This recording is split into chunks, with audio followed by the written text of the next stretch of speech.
ആലപ്പുഴയിലെ സ്ത്രീകളുടെ തിരോധാനം കഴിഞ്ഞ കുറേ ദിവസമായി നമ്മൾ ചർച്ച ചെയ്തുകൊണ്ടിരിക്കുന്ന വിഷയമാണ്. അതിൽ പ്രധാന പ്രതി സെബാസ്റ്റ്യനാണ്. സെബാസ്റ്റ്യൻ ഇപ്പോൾ അന്വേഷണ സംഘത്തിന്റെ കസ്റ്റഡിയിലാണുള്ളത്. ഓരോ ദിവസവും അതുമായി ബന്ധപ്പെട്ടുള്ള കൂടുതൽ വിവരങ്ങൾ ന്യൂസ് 18 പുറത്തേക്ക് വിടുകയാണ്.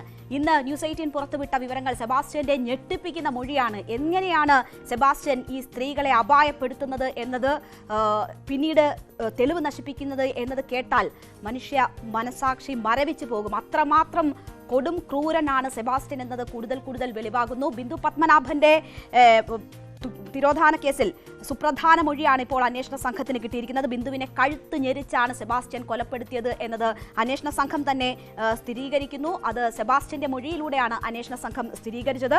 മൃതദേഹാവശിഷ്ടങ്ങൾ രണ്ടിടങ്ങളിലായി മറവ് ചെയ്തിട്ടുണ്ട് എന്നതാണ് വിവരം. അത് പള്ളിപ്പുറത്തെ സെബാസ്റ്റ്യന്റെ വീട്ടിൽ വെച്ച് തന്നെയാണ് എല്ലാ കൊലപാതകങ്ങളും നടക്കുന്നത് എന്നത് അന്വേഷണ സംഘത്തിന് വ്യക്തമായിരിക്കുന്നു. അതിനുശേഷം ഈ മൃതദേഹങ്ങൾ കഴുത്ത് ഞെരിച്ചും ഒപ്പം തന്നെ തലക്കടിച്ചുമുള്ള കൊലപാതകങ്ങളാണ് നടത്തിയിട്ടുള്ളത്. അതിൽ ബിന്ദു പത്മനാഭനെ കഴുത്ത് ഞെരിച്ചാണ് കൊലപ്പെടുത്തിയിട്ടുള്ളത് എങ്കിൽ ജൈനമ്മയെ തലക്കടിച്ച് കൊലപ്പെടുത്തുകയായിരുന്നു. അതിനുശേഷം മൃതദേഹങ്ങൾ കഷ്ണങ്ങളാക്കി അത് പള്ളിപ്പുറത്തെ വസതിയിൽ പലയിടങ്ങളിലായി ചെറുഭാഗങ്ങളായി മണ്ണിനടിയിൽ കുഴിച്ചിടുന്നു.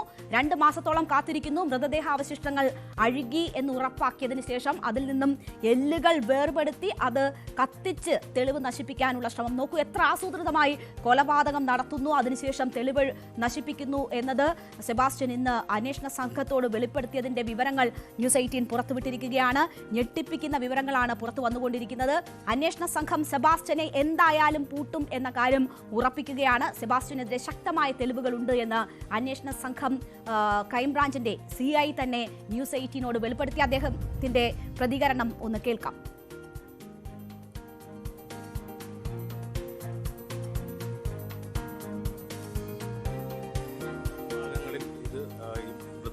അവശിഷ്ടങ്ങൾ ഉപേക്ഷിച്ചു എന്നുള്ളതാണ് നമുക്ക് അന്വേഷണ സംഘത്തോട് അദ്ദേഹം പറഞ്ഞിരിക്കുന്നത്. കൊല നടത്തിയിരിക്കുന്നതെല്ലാം തന്നെ ഈ വീട് കേന്ദ്രീകരിച്ചായിരിക്കും. ഇവിടെ വെച്ച് അത് പല ഭാഗങ്ങളായി മുറിച്ച് പല സ്ഥലങ്ങളിൽ ഉപേക്ഷിച്ച് കാണും. അല്ലെങ്കിൽ അത് അതിൻ്റെ അവശിഷ്ടങ്ങൾ ജീർണിപ്പിച്ച ശേഷം അസ്ഥി കഷ്ണങ്ങൾ ഏതെങ്കിലും ലായനിയൊക്കെ ഉപയോഗിച്ച് കത്തിച്ച് ഒരിക്കലും കണ്ടുപിടിക്കാൻ പറ്റാത്ത തരത്തിൽ അത് പല ഭാഗങ്ങളിൽ ഉപേക്ഷിച്ചിട്ടുണ്ടാകും. ക്രൈം നടത്തിയതിൽ പുള്ളി ഒറ്റക്കായിരിക്കും തീർച്ചയായിട്ടും. അതുകൊണ്ടാണ് ഇത്രയും നാളുകളായിട്ടും പുറത്തേക്ക് കാര്യങ്ങളൊന്നും, ഐഷയാണെങ്കിലും ഈ ജൈനമ്മ കേസാണെങ്കിലും അവസാനം വന്നിരിക്കുന്ന നമ്മൾ കൂത്താട്ടോളം കേസ് ഇപ്പോൾ വന്നിരിക്കുന്നുണ്ട് ഏലിയാമ്മയുടെ, അതും വിശദമായ അന്വേഷണത്തിന്റെ ഭാഗമായിട്ട് പോകേണ്ടതായിട്ടുണ്ട്. ഇതിനെല്ലാം ചുറ്റിപ്പറ്റി നിൽക്കുന്ന മറ്റൊരു വളരെ പ്രധാനപ്പെട്ട കാര്യം DNA പരിശോധനാ ഫലം പുറത്തു വന്നിട്ടില്ല എന്നുള്ളതാണ്. രക്തസാമ്പിളുമായി ബന്ധപ്പെട്ട കാര്യങ്ങൾ മാത്രമാണ് ജൈനമ്മയുമായി ബന്ധപ്പെട്ട് സാമ്യമുണ്ട് എന്ന് പറയുന്നത്.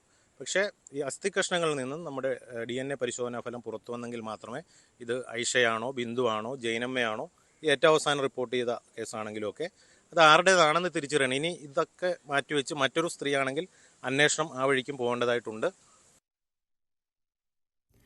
ഇത് നമ്മളിപ്പോൾ കേട്ടത് അന്വേഷണ സംഘാംഗത്തിന്റെ പ്രതികരണമല്ല, അത് ഉടൻ തന്നെ പ്രേക്ഷകർക്ക് മുൻപിലേക്ക് എത്തിക്കാം. ഇപ്പോൾ കേട്ടത് ഈ ബിന്ദു പത്മനാഭൻ കേസുമായി ബന്ധപ്പെട്ട് അവിടെ രൂപീകരിച്ചിട്ടുള്ള കർമ്മസമിതിയുണ്ട്, ഒരു കൗൺസിലുണ്ട്. അവരുടെ പ്രതിനിധിയായ രൂപേഷിന്റെ പ്രതികരണമാണ് കേട്ടത്. അവർ സമരസമിതി പ്രതിനിധി രൂപേഷ് ന്യൂസ് 18നോട് പ്രതികരിച്ചതാണ് കേട്ടത്. ഒറ്റയ്ക്കായിരിക്കാം സെബാസ്റ്റ്യൻ ഇതൊക്കെ നടത്തിയത് എന്ന ഒരു കാര്യം മുന്നോട്ട് വയ്ക്കുന്നു. കാരണം കൂട്ടാളികൾ ഉണ്ടെങ്കിൽ എങ്ങനെയെങ്കിലും ഈ വിവരങ്ങൾ ഇതിനു മുൻപ് തന്നെ പുറത്തു വരും എന്ന ഒരു സാഹചര്യമാണ് ചൂണ്ടിക്കാട്ടുന്നത്. എന്തായാലും ഇപ്പോൾ നടക്കുന്ന അന്വേഷണത്തിൽ അവർക്ക് തൃപ്തിയുണ്ട്. അന്വേഷണം നല്ല രീതിയിൽ പുരോഗമിക്കുന്നു എന്ന കാര്യം പറയുന്നു. സെബാസ്റ്റ്യൻ കുടുങ്ങുമെന്ന കാര്യത്തിൽ അവർക്ക് ഇപ്പോൾ ഒരു ആത്മവിശ്വാസമൊക്കെ വന്നിട്ടുള്ള സാഹചര്യമാണ് അദ്ദേഹം പ്രകടിപ്പിച്ചത്. നോക്കൂ, ഈ ബിന്ദു പത്മനാഭന്റെ തിരോധാനം നടന്നിട്ട് 20 വർഷമാകുമ്പോഴാണ് ഇപ്പോൾ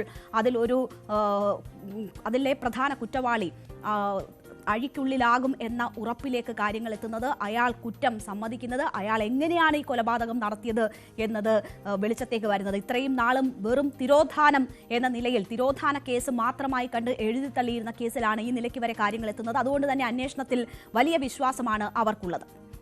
എന്തായാലും ഇപ്പോൾ ശരണ്യ സ്നേഹജൻ ഈ വാർത്തയുടെ വിശദാംശങ്ങളുമായി നമുക്കൊപ്പം ചേരുകയാണ്. ശരണ്യയിലേക്ക് പോകുന്നതിന് മുൻപ് നമുക്ക് അന്വേഷണ ഉദ്യോഗസ്ഥരുടെ പ്രതികരണം കേൾക്കാം. പല ഭാഗങ്ങളിൽ ഇത് ഈ മൃതദേഹ അവശിഷ്ടങ്ങൾ സർ ഇതിന്റെ ഒരു നിർണായക ഘട്ടത്തിലാണ്. അതെ തീർച്ചയായിട്ടും സർ ഒന്ന് നിർണായകമായ ഒരു ഘട്ടത്തിലല്ലേ ഇത് നിൽക്കുന്നത്? തീർച്ചയായും അതെ, നടപടികൾ പ്രൊസീജിയർ നടക്കുകയാണ്. നമ്മുടെ എന്തായാലും പിടിക്കപ്പെടും. തീർച്ചയായിട്ടും പിടിക്കപ്പെടും. സെബാസ്റ്റ്യൻ പിടിക്കപ്പെടും എന്ന് ഉറപ്പിച്ചു പറയുകയാണ് അന്വേഷണ സംഘം. നമ്മൾ കഴിഞ്ഞ ദിവസവും പറഞ്ഞിരുന്നു, സെബാസ്റ്റ്യനുമായി ബന്ധപ്പെട്ട കൂടുതൽ തെളിവുകൾ കിട്ടിയിട്ടുണ്ട് അന്വേഷണ സംഘത്തിന്.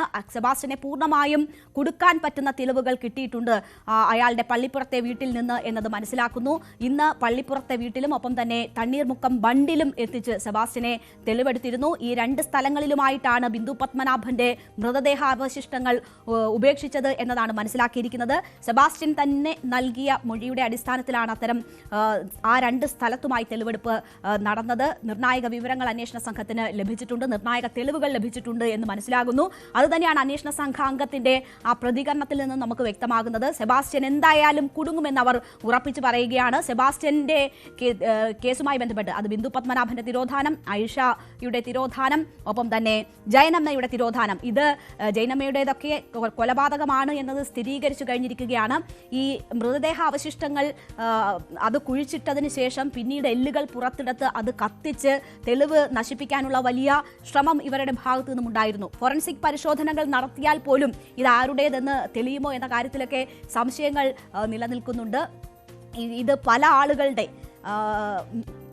അസ്ഥിയുടെ ഭാഗങ്ങളാണ് എന്ന തരത്തിൽ വരുന്നു. അതൊക്കെ അല്പം ബുദ്ധിമുട്ട് സൃഷ്ടിക്കുന്നതാണ് അന്വേഷണ സംഘത്തിൽ. എങ്കിൽ പോലും സെബാസ്റ്റ്യൻ കുടുങ്ങും എന്ന കാര്യം അന്വേഷണ സംഘം ഉറപ്പിച്ച് തന്നെ പറയുകയാണ്. ശരണ്യ സ്നേഹജൻ നമ്മളോടൊപ്പം ചേരുന്നു. ശരണ്യ, സെബാസ്റ്റ്യൻ കുടുങ്ങുമെന്നത് അന്വേഷണ സംഘം ഉറപ്പിക്കുന്നത് എന്തിന്റെ അടിസ്ഥാനത്തിലാണ്? ഇന്ന് നിർണായക തെളിവെടുപ്പാണ് ഈ കേസുമായി ബന്ധപ്പെട്ട് നടന്നത്.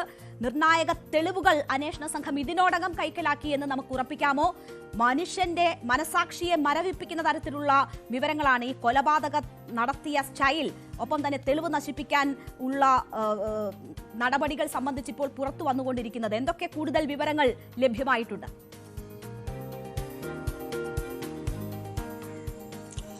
തീർച്ചയായിട്ടും രേണുക, ഏറ്റവും പ്രധാനപ്പെട്ടത് നമ്മളിപ്പോൾ കാണുന്ന സെബാസ്റ്റ്യന്റെ പള്ളിപ്പുറത്തെ വീട്, ഈ വീട് കേന്ദ്രീകരിച്ച് വളരെയധികം ദുരൂഹതകൾ നിലനിൽക്കുന്നു എന്നുള്ളതാണ്. ഈ കൊലപാതകങ്ങളെല്ലാം നടന്നത് പള്ളിപ്പുറത്തെ ഈ വീട് കേന്ദ്രീകരിച്ച് ആയിരുന്നു എന്നുള്ളതാണ്. അതായത് ജൈനമ്മ തിരോധാന കേസ് കൊലപാതക കേസായി മാറിയിരുന്നു. അതിനോടൊപ്പം തന്നെ ഈ സെബാസ്റ്റ്യനുമായി ബന്ധപ്പെട്ട ഏറ്റവും ആദ്യത്തെ കേസ് എന്ന് പറയുന്ന ബിന്ദു പത്മനാഭൻ കേസ്, ആ കേസും അങ്ങനെ ഒരു അന്വേഷണ വഴിയിൽ ഇപ്പോൾ മറ്റ് നിർണായകമായ വിവരങ്ങളിലേക്കും സെബാസ്റ്റ്യൻ എന്ന ക്രൂരമായ വ്യക്തിയുടെ കൊലപാതക പരമ്പരയിലേക്കും അത് എത്തി നിൽക്കുന്നു എന്നുള്ളതാണ്. എന്തായാലും ഈ വീട്, അതായത് ഇന്ന് രാവിലെ അന്വേഷണ സംഘം ഇവിടെ ഈ വീട് സംബന്ധിച്ചിട്ടുള്ള ദുരൂഹതകൾ, ഈ സ്ത്രീകൾ കൊല്ലപ്പെട്ടിട്ടുണ്ടെങ്കിലും അതെങ്ങനെയാണ്, ഇത്ര പൈശാചികമായാണോ എന്നുള്ളത് നമുക്ക് അറിവില്ല. സൂചനകൾ ഉണ്ടായിരുന്നു, മൃതദേഹം മുറിച്ചിട്ടുണ്ടെന്നുള്ള സൂചനകളൊക്കെ നമുക്ക് ലഭ്യമാവുന്നുണ്ടായിരുന്നു. പക്ഷേ അങ്ങനെയല്ല. ഈ വീടിന്റെ 2004 മുതൽ സെബാസ്റ്റ്യൻ ഈ വീട്ടിൽ ഈ വീട് സെബാസ്റ്റ്യന്റെ കസ്റ്റഡിയിലായിരുന്നു എന്നുള്ളതാണ് അന്വേഷണ സംഘം വ്യക്തമാക്കുന്നത്. സെബാസ്റ്റ്യന്റെ സഹോദരൻ അത് സംബന്ധിച്ച മൊഴി നൽകുകയും ചെയ്തിട്ടുണ്ട്. ഈ വീടിന്റെ സെബാസ്റ്റ്യന്റെ മുറിയിലായിരുന്നു ഈ കൊലപാതക പരമ്പരകളൊക്കെ അരങ്ങേറിയത് എന്നുള്ളതാണ്. ബിന്ദു പത്മനാഭനെ ഇവിടെ